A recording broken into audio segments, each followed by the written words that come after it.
So before deciding for my child to take hydroxyurea, I definitely asked a lot of questions of her hematologist and primary care doctor, talked to some adults as well as parents of children that were currently taking hydroxyurea. And of course, I got a lot of different opinions and viewpoints.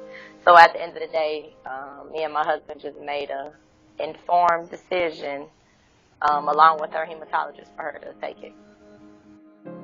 Took a couple visits just to weigh options, whether to take it or not to take it, quality of life, whether it will make a difference or not.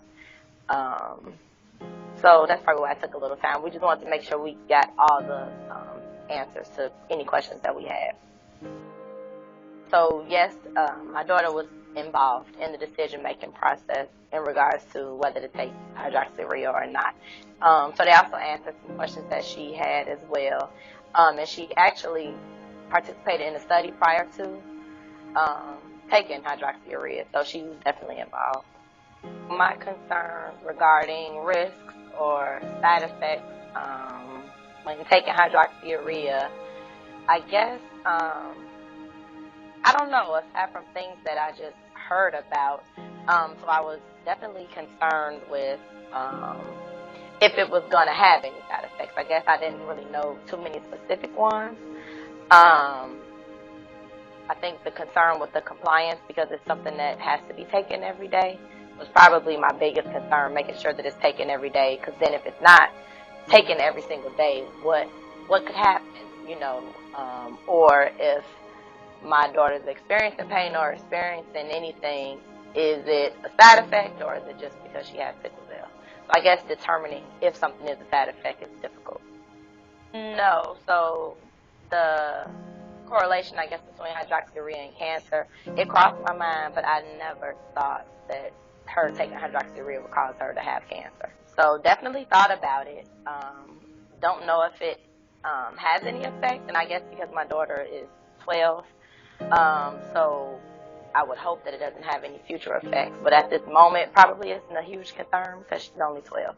At the beginning, I did have a concern on how much it would cost because the medication has to be taken daily to get it refilled. But because her insurance covers it, then that really hasn't been an issue as far as us getting the prescriptions refilled. Well, I know definitely when you go online, if you go on Facebook or if you see comments about hydroxyurea, I tend to see a lot of negative comments about hydroxyurea. And I would just say that we personally have not seen any bad effects of hydroxyurea. And I know that I've seen comments in regards to maybe hair coming out, or I'm trying to think what other things that I saw.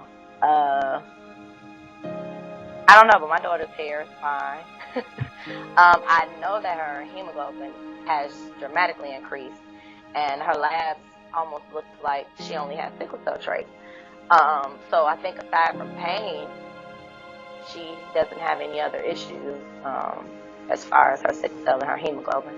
Well, of course, the pros and cons are good to know up front prior to making a decision to take hydroxyurea. And then probably just some feedback from some families that are currently taking it, some families that maybe have declined.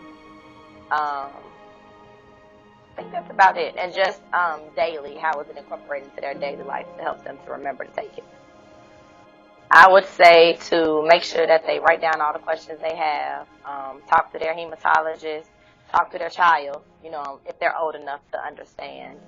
And I would say compare it to the quality of life that they currently have, and just try to see what difference there possibly could be, and then use your phone calendar or reminders on your phone or however you remind yourself in order to be able to remind your child to take their medicine every day.